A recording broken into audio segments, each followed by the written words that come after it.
to quote the Bible, you reap what you sow.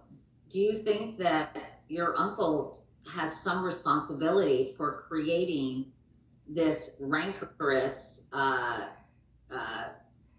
prone to violence rhetoric and his use of language and his lack of empathy, quite frankly, when other people are the victims of political violence? Yeah.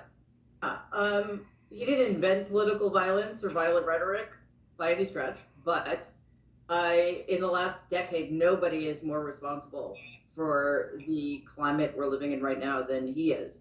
So he deserves the vast majority of the blame for that.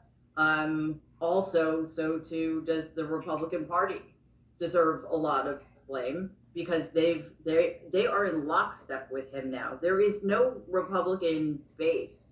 It is the entire party is the base, if you will. So that having been said, nobody deserves to be shot at. Nobody deserves to be killed or wounded because of the way they approach things or because of opinions they espouse.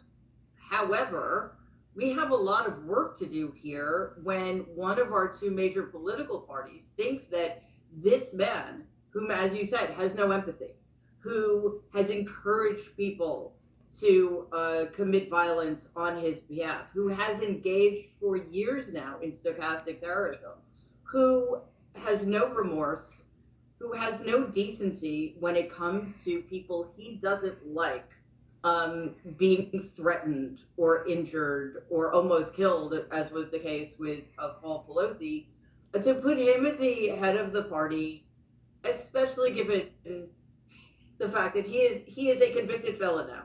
He has been impeached twice. He incited an insurrection against his own government.